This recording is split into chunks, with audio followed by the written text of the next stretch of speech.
এই মামা ভাড়া কত হয়েছে? মামা 200 টাকা ভাড়া। এই না 100। মামা ভাড়া তো 200, 100 টাকা দিলেন কে? তোমার ভাড়া 200 না, 100 আমি দিছি আর 100 আমার গার্লফ্রেন্ড দিব। এই 100 দাও। আমি 100 টাকা দিব মানে? তো 100 টাকা তুমি দিবা না? তোমার সাথে ডিল কি হয়েছে? আজকে আমরা ঘুরতে বেরিয়েছি, যেখানে যত খরচ হবে অর্ধেক অর্ধেক না। রিক্সা ভাড়া 200 টাকা আসছে, 200 টাকার অর্ধেক 100 দাও। তোমার ভাগের 100 টাকা তুমি দাও। মানে তুমি আমার সাথে সামান্য রিক্সা ভাড়া নিয়ে চেষ্টামি করবে? হ্যাঁ, এই 100 টাকা আমার তোমার এখন এই মুহূর্তে রিক্সাওয়ালাকে দিতে হবে। তো দিবা না? কি বলছি, ভালোবাসাও সমান সমান, খরচও সমান সমান। ঠিক আছে, দিলাম, সমস্যা নাই। এত রাগ দেখানোর কিছু নাই, বুঝছো? কোনো জায়গায় যদি আজকে 5 টাকা খরচ হয় না, 5 টাকার অর্ধেক 2.5 টাকা সেটারও তোমার দিতে হবে। মামা এই প্রথম দেখলাম আমার রিক্সা উঠা যে গার্লফ্রেন্ড অর্ধেক ভাড়া দিলে বয়ফ্রেন্ড অর্ধেক ভাড়া দিলে, আর সারা জীবন তো দেখলাম মামা খালি বয়ফ্রেন্ডই ভাড়া দেয়। কে লাগে মামা দুইজন মিলা দিতে পারে না? আর মামা এটাই হওয়া উচিত, ভাড়া গেলে সবসময় বয়ফ্রেন্ড একা দিব, গার্লফ্রেন্ডকে কি কোনো দায়িত্ব নেই? আর এই যে মামা আমরা দেখতেছে না, আমি কিন্তু অরিজিনালি মামা রিক্সা চালা না, গার্লফ্রেন্ডের খরচ চালানো লেগে আমার রিক্সা চালাতে হইতাছে আমার, বুঝছেন মামা? তাইলে মামা তুমি এখন থেকে এক কাজ করবা, যখনই গার্লফ্রেন্ড নিয়ে বাইরেই খরচ করবা সমান সমান, কারণ ভালোবাসা যেহেতু সমান সমান, খরচ হবো সমান সমান। ভালো আইডিয়া দিচ্ছেন মামা। মামা আপনার কথা আমার ভালো লাগছে, 100 টাকা মামা আপনার লেগে ডিসকাউন্ট যান, কিন্তু মামিটা দেন না, মামিটা মামা আমার পকেটে যাবো গা। থাকো মামা। হ্যাঁ জরিনা, নেক্সট টাইম তো আমরা কিন্তু ঘুরতে গেলে অর্ধেক ভাড়া তোমার, অর্ধেক ভাড়া আমার, বুঝছো না? যদি ঘুরতে যাও এবার না গেলে ব্রেকআপ তোমার লোক। হ্যাঁ হ্যাঁ আচ্ছা। জান, তোমার জন্য তো একটা সারপ্রাইজ আছে। কি সারপ্রাইজ? এই দেখো জান, ফুল নিয়ে আসছি তোমার জন্য, গোলাপ। তুমি তো শুধু ফুলটাই দেখলা, এই ফুলের পিছনে যে কত বড় একটা গল্প আছে সেটা তো তুমি জানোই না। কি গল্প? যখন আমার আর তোমার রিলেশন হইলো তখন আমি একটা গোলাপ ফুল গাছ কিনছি, বুঝছো? গাছে পানি দিতে দিতে গাছ বড় করছি, তারপরে গাছে ফুল হইছে, ওই ফুল নিয়ে আইসা আমি তোমাকে দিলাম।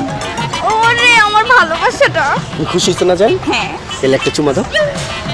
জান দেখছো এই কাপড়টা একজন আরেকজনের ফুল দিতেছে, তুমি আজকে আমার জন্য ফুলও আনো নাই। হ্যাঁ জান, তোমার ফুল লাগবে? তোমার জন্য আমি নিজের কলিজা কেটে খাওয়াই দিম, তুমি তো সামান্য ফুল চাইতেছো। ওই যে ওইখানে ফুলের দোকান আছে, তুমি একটা মিনিট দাঁড়াও, আমি তোমার জন্য ফুল নিয়ে আসি। হ্যাঁ ঠিক আছে। এই ভাইয়া ফুল কত? ফুল আমার 100 টাকা। 100 টাকা? ঠিক আছে, তাহলে আমার 2টা ফুল দাও তো। জান, তোমার না ফুল লাগবে? এই যে তোমার ফুল, আই লাভ ইউ। দাঁড়াও, ফুলে হাত দিবা না, ফুলে হাত দেওয়ার আগে 50 টাকা বের করো। 50 টাকা দিয়ে তুমি কি করবা? এই যে আমি যে ওইখান থেকে ফুলটা নিয়ে আসলাম না, ফুলটার দাম 100 টাকা। তো ফুলের দাম যদি 100 টাকা হয়, তোমার ভাগে কয় টাকা পড়ে? 50। তুমি আমার 50 দাও, তারপরে ফুল নাও। মানে তুমি আমার সাথে কি লেভেলের চেষ্টামিটা করতেছো তুমি বুঝতেছো? হ্যাঁ, একটা ফুল আনছো, তুমি আমাকে ভালোবেসে ফুল দিতেছো, সেটা 100 টাকা থেকে তুমি 50 টাকা আমার থেকে নিতে চাও। এই 50 টাকাও তোমাকে আমার দিতে হবে? আরে এখানে তো আমি তোমার ভালোবাসার পেমেন্ট নিতেছি না, এখানে তো আমি ফুলের পেমেন্ট নিতেছি। আর তোমার সাথে রিলেশনের পর থেকে যেই পরিমাণের ফুল আমি তোমার কিনে দিচ্ছি, ওই ফুলগুলা দিয়ে না আমি একটা এত বড় ফুলের বাগান করতে পারতাম, আর ওই বাগানের ফুল বেচা আমি অনেকগুলা গার্লফ্রেন্ড রাখতে পারতাম, কিন্তু না, তোমার দিদি দিয়ে আজকে আমি ফকিছি। আমার কিচ্ছু লাগবে না, চলো। আচ্ছা যাও, তোমার 50 টাকা দেওয়া লাগবে না, 100 টাকা দেওয়া লাগবে না। তুমি একটা কাজ করো, তোমার জন্য যদি আমি ফুল নিয়ে আসছি, তুমি আমার জন্য ভালোবেসে একটা ফুল নিয়ে আসো, তুমি আমারে ফুল দাও, আমি তোমার ফুল দিই, একেবারে কারাকারি সমান সমান। 50 টাকা না? আজকে তোর 50 টাকা দিয়ে আমি গোসল দেওয়া ঠিক আছে? তোর 50 টাকা আমি দিতেছি। আয় হাট। আসলে প্রেম না এভাবেই করা উচিত, সবকিছুতে 50-50। তুমি আমাকে ভালোবাসো, আমিও তোমাকে ভালোবাসি, তো খরচের দিক দিয়েও কি আমি 50 দিলাম, তুমি 50 দিলাম। ভাইয়া তো লেজেন্ড। কেন? জান, তুমি কি নতুন কোনো সম্পত্তি কিনছো নাকি তোমার কোনো কিছু আমার নামে লেখা দিছো বলো তো? নতুন সম্পত্তি কিনুম? তোমার পিছে টাকা ডালতে ডালতে তো আমার জীবনের সব টাকা শেষ হয়ে গেল, সম্পত্তি কেমনি কিনুম? আর এটা কোনো সম্পত্তির দলিল না, এটা হচ্ছে ডেটের দলিল। ঠিক মতো পড়ো। প্রেমে নারী পুরুষ সমান অধিকার মানে? আরে এটা তো হেডলাইন, নিচে কি কি লেখা আছে পড়ো না। রিক্সা ভাড়া 200 টাকা, ফুলের খরচ 100 টাকা, রেস্টুরেন্টের বিল 2400 টাকা, মুভির খরচ 1100 টাকা, ফুচকার বিল 150 টাকা, শপিংয়ের বিল 4000। এগুলো কি জান? এগুলা কিসের খরচ বুঝো না? এই যে তোমার নিয়ে যখন ডেটে বের হই, একটু হাঁটলে তোমার পা ব্যথা হয়ে যায়, তখন কি তোমার নিয়ে রিক্সায় ঘুরতে হয়, তারপরে একটু গেলে তোমার ক্ষুধা লাগে, তোমার নিয়ে রেস্টুরেন্টে বসতে হয়, খাওয়াইতে হয়, তারপরে প্রতিদিন আসার সাথে সাথে 2-1টা করে ফুল নিয়ে আসতে হয়, তারপরে ফুচকার বিল, মুভি খরচ, এই খরচ ওই খরচ, এগুলো সব এই দলিলে লেখা আছে। এই ডেটের খরচ তুমি দলিলে কেন লিখছো? এগুলা দলিলে কেন লিখছি? এই যে ডেটে আসলে যে খরচগুলা হয়, এই খরচগুলা কে দেয়? তুমি না আমি? তুমি। তো এই খরচগুলা আমি একা কেন দিব? এটা তো খুব স্বাভাবিক কথা তাই না? ছেলেরাই তো সব জায়গায় সবসময় বিল পে করবে। এই ধরো হাজব্যান্ড ওয়াইফ একসাথে থাকলে যেমন হাজব্যান্ড বিল পে করে, তেমন বয়ফ্রেন্ড গার্লফ্রেন্ড একসাথে থাকলে বয়ফ্রেন্ড সবসময় বিল দিবে। কোন বইয়ের কোন অধ্যায়ের কোন পৃষ্ঠায় লেখা আছে যে গার্লফ্রেন্ড নিয়ে ঘুরতে বের হইলে বিল সবসময় বয়ফ্রেন্ডরাই দিব? এটা লেখা নাই, বাট এমনি ধরো রুলস আমরা মানি আর কি, যে ছেলেরা সবসময় বিল পে করবে। শোনো জান, আমি না তোমার বয়ফ্রেন্ড, আমি তোমার বাপ না যে তোমার সব দায় দায়িত্ব আমি নিয়ে রাখছি। আমার সাথে ঘুরতে বেরোবা, তোমার সব খরচ আমি দিব। এই রুলস এখন আর চলবে না। এখন থেকে যাবতীয় যা খরচ হবে সব হচ্ছে গিয়ে তুমি দিবা 50, আমি দিব 50।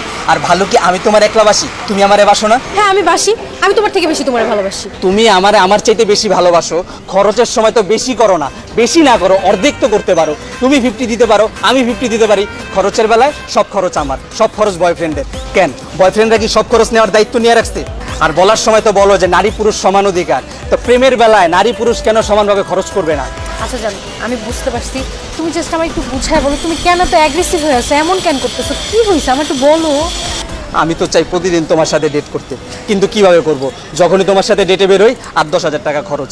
এই খরচের টাকা জোগাড় করতে যে আমার কি কি করতে হয়, কত কষ্ট করতে হয়, কখনো জিজ্ঞেস করছো যে জান এত টাকা কই পাও? আমি তো হচ্ছে একটা শিক্ষিত বেকার যুবক। এই যে তোমার সাথে যে আমি রিলেশন করি, তোমার সাথে বেরোইলে আমার 8-10 হাজার টাকা লাগে। এই টাকা আমি কই পাই?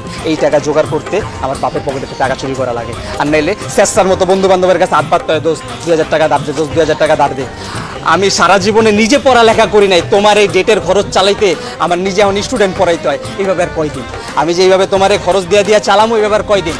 আচ্ছা তুমি কি চাইতেছো তাহলে বলো আমারে। আমি কি চাইতেছি? আমি চাই আজকের ডেটে যত খরচ হবো, যাবতীয় যা খরচ, অর্ধেক দিবা তুমি, অর্ধেক দিব আমি। সব বয়ফ্রেন্ডের উচিত গার্লফ্রেন্ড নিয়ে ডেটে বের হইলে, ঘুরতে বের হইলে যা খরচ হবে সমান সমান। ভালোবাসা যদি 50-50, খরচ হবে 50-50। এই শর্তে যদি তুমি রাজি থাকো তাহলে আজকে আমরা ডেট করবো, না হয় তুমি তোমার বাসায় চলে যাও, কোনো ডেট করা লাগবে না। আমি বাসায় চলে যাই।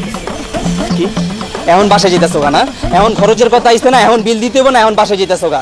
বুঝছি তুমি না আমারে ভালোবাসো না, আমারে ভাঙ্গায় খাইবা, এটা লিগে এতদিন আমার লগে প্রেম করছো। যাও, আমি আজকে হাফ বিল দিব সবকিছু। তোমার সাথে সব জায়গায় ঘুরবো, বিল আমি অর্ধেক দিব, তুমি অর্ধেক দিবা। কারণ আমি তোমার ভালোবাসি, এটা প্রমাণ দিয়ে যেতেছি। ঠিক আছে, তাহলে যে দলিল, যেতে যেতে দলিলে সাইন করবা, চলো।